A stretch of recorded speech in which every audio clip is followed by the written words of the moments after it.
Welcome to This Week with Old Sarge. This week, talking about climbing that doggone mountain. Way back when, on patrol out of The Hope Station, shout out to you guys. Got a call from dispatch about someone yelling for help down to the old gap on the interstate. A lot of hikers down there. The old Appalachian Trail comes across, and there's a way you can get over the interstate there and then climb the mountain up the other side and keep going on that Appalachian Trail. Get a lot of people get hurt, lost, whatever up there. Could be somebody on the main line, who knows? Sometimes, somebody gets hurt and they walk down closer to the interstate to get help. So I go cruising through there kind of slow, taking a good look. Don't see a doggone thing. Got to watch your due diligence, so. Bang your old U-turn down there, come back the other way. Don't see anything on the other side either. Bang another U-turn, heading back through again. This time, hit the old passenger side window down, driving kind of slow, waiting for the traffic to kind of ease up there a little bit where you can hear. Sure enough, here's a little bitty voice. Sounds way, way far away. Yelling for help. I'm looking up the side of this mountain there as I'm driving real slow, looking. See a little bitty person about halfway up the mountain. Like they're waving their arms, and yelling. I'm like, well, hell, that's way up there. No shoulder in that area. Got to go around, turn around, come back, turn around again, park where's the shoulder, let dispatch know somebody halfway up the mountain yelling for help. Be out of the troop car on foot. Nice hot summer day. Got on a summer uniform, protective vest.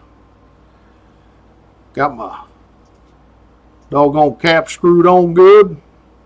Be outside the car, you got to wear that doggone lid. Go around the trunk, pull out that 1950s vintage first aid kit. Looks like a doggone lunchbox a little kid carried to school. Ask you folks what a lunchbox is, they'll tell you. Grab that useless thing. Got the car secured, closed trunk. Start making my way down there to where I can get up over that Jersey barrier on the side there, and there's a big rock fall. Man-made rock fall. Big old rocks, big as your dining room doggone table. Just kind of lined up there where they made the cut for the roadway, on the side of the road. So you don't get any rock falls coming down there because they got these big old rocks there to catch any rocks that come down. Here I am that hot summer day climbing over these hot rocks. My doggone chukka boots on, slick soles for speed. Ain't good for climbing. Doing the one-handed climb with the two legs and a first aid kit. So here I go climbing up this thing, climbing up. This lady's getting, a little bit bigger and bigger as I'm getting higher and higher. And I'm like looking over my shoulder. I'm like, whoo, I'm getting up there pretty high. Climb all the way up to where the tree line starts over the side of this mountain. There's a lady there, and I'm huffing and puffing because it's hot, boy. I'm sweating. Woo! Done sweated through everything I got. I said, are you injured? She said, no, I'm a nurse. There's someone yelling further up by the trail. And she's pointing up the hill. I'm like, oh, up the side of that mountain. I'm like, Lord have mercy. How high does this thing go? I'm like, you got any kind of information? No, she don't know anything other than that. She climbed up here all this way trying to, hopefully she could get to them to render aid, but she can't get any further. It's like, well, all right, I'll keep going. Let dispatch know. Get good reception way up there on top of that mountain. Then I'm going to be heading on up higher. Met with this lady. She says people are yelling for help higher up. So here I go. And this is real doggone steep. And that tree line, you're hanging on to trees. Pull yourself along. Flip that first aid kit around another tree, and you kind of half walking, half pulling yourself up this thing. So I'm just going, yelling state police every once in a while, and not hearing anything, and trying to kind of stay in the direction she was saying. It sounded like it was coming from about there, and I'm just climbing. Keep yelling, state police. Finally, I hear a fella, up here. Holy crap. All you see is just more trees and steep hill going in front of you. It's like, doggone. I keep climbing. Finally, there's some bushes there. I see a fellow from about here up. And he's like, my friend, he's hurt. He needs help. And I'm like, all right. Just stay where I can see you. So I don't, track the wrong way. Just stand right there. He's like, all right. And now my spider senses are tingling pretty hard. And I'm like, boy, you never know what you're going to get into in this job. That's why it makes it so great. Never know what's going on. Climb on up there a little bit further. He's still standing there. I said, where's your buddy at? And he's like, he's right over here. I said, you just stay right there where I can see you. And I keep coming up, and I got my skin going. I'm looking every which way. I'm like, boy, hair on the back of my neck sticking up, spider senses tingling. Not saying I'm paranoid, but I'm doggone real paranoid. So I keep going on up there, get up that bush where that fella is, walk around that thing, and he looks, nothing untoward there. I said, I'm looking around, I'm like, where's your friend at? Now, I didn't say it that way because I was huffing and puffing after climbing that mountain in that heat. He says, oh, he's right over there behind this bush. I'm like, a little bitty bush there, and I'm like, I don't see shit. It's looking sketchy. I said, all right, you and me just kind of walk out of the way, and I'm still kind of keeping my look up, keeping that situational awareness. And sure enough, there's a pair of feet there. And then there's a fellow laying there face down, head turned to the side. He is gray. Ooh, not a good sign. And his buddy's still all frantic. I said, just sit down right there. Just stay right there. So my heart's already pounding from climbing up this big old hill. I'm trying to get a, doggone pulse on this guy. And all I can feel, man, every vein in my body, with blood pressure, just can't feel nothing, So I go for the, check him up under the neck there. Man, there ain't nothing. Nothing at all. Can't get a pulse at all. He ain't breathing. He's all grayed out. Now I'm like, what happened to this fella? He said, oh, he fell off the top of this cliff right here. I said, he fell? He's wearing rappelling gear. What happened? He's like, oh, well, we were rappelling, and we tied into some pre-existing nylon that was put in one of them big old climbing spike things. And we yanked on it real good, and it was bomber. And I'm like, bomber, what's that? And he said, oh, it felt real good, it felt like it would really hold up, so we tied into that, and my buddy went off the cliff face.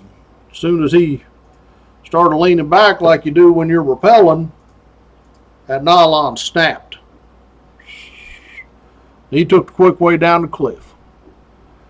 Said he bounced a couple times and then laid there and said, buddy said, it took me like a half an hour to climb down here, find a way to get down and kind of make my way down here. And I said, was he doing anything? He said, well, he was making a little bit of noise, but then that stopped real quick. And I'm like, all right, crime scene. Everything's treated as a doggone crime scene until you figure out it ain't a crime. Can't make something a crime scene afterwards. I said, all right, sorry to tell you, your buddy's dead. He's probably been dead a while. He's all grayed out.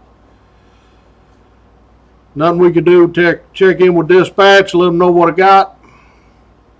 They said, well, we're going to get a hold of the park ranger, send a climbing team out. I'm like, well, I wish they'd have sent the doggone climbing team out to start with. So they're going to have to lug a Stokes litter all the way up there, one of them big metal ones, and then lead us back out of here, and the sun's going down. And it's getting dark. And it is hot. And I'm just trying to keep his buddy calm. Bad situation. Main thing now is make sure everybody gets out okay. So after dark, see flashlights coming up or some kind of trail way back around the other side. You know, doggone people carrying a Stokes litter, you know, park police, forest rangers, whatever the hell they are, they know all the trails there. They came up on this other trail the other way. Get his buddy all packed up. Here we go back down this steep old trail. Ooh, loose gravel, everything else, hanging on the trees all the way down. It was long dark by the time we got down to the bottom. They said the command post set up over at the ranger's house, so I head over there. My troop car's kind of parked close there anyway. Get over there, I'm just dehydrated, been soaked through, got big old salt stains all over. Station detective's there. He says, what happened up there? I said, well, tell him what happened, according to that fella. And I said, he's standing right there. You want to get him Mirandized up or whatever you want to do and talk to him. He said, oh, we're going to treat this as an unattended death. So you need to go back to the station and get an invest report going. I'm like, I'll doggone log it. I'll get it all set up. I said, but I'm going home. I will see you tomorrow morning. I ain't doing this. I got to drink about 2 gallons of water. I'm about to die. I'm not. You talk to him all you want to. Do your self-report, whatever you got to do, but you got to be fucking kidding me. I ain't staying here all night doing this stuff. You're fucking crazy. I got to get something to eat. I got to get something to drink. Out of your mind. So, that's part of what it's like being a state trooper. Get finished up there at the scene, get back in my troop car, take it over and refill it. Got to fill that tank up at the end of shift. Take it back to the station, get everything logged up and started. Said, detective, you can do whatever the hell you want to. I will see you in the morning. Man, I walk out of there chugging a bunch of water. So, nothing ever came of it. There's only one witness, the guy who lived. Everything else matched up with his statement. Doggone accident, shame, tragedy. That's what you got to deal with on the job. So shout out section this week. Oh my, B troopers out there doing the JOB. Doing it right the first time, every time, without fail. Holding true to your oath that you swore. Not to what some kind of doggone politician or some headquarters desk jockey tells you. Hold true to your oath. You always be on good ground. We appreciate what you're doing out there, so thank you. Thank you very much. Military, we appreciate what you're doing out there at home and overseas, keeping us safe, holding that line, standing that post. It is appreciated. Doing stuff all over the world most people don't even know anything about. But you're out there doing it. Doing that due diligence, and we appreciate it. So thank you. Thank you very much. So till next week, Merry Christmas, Pig.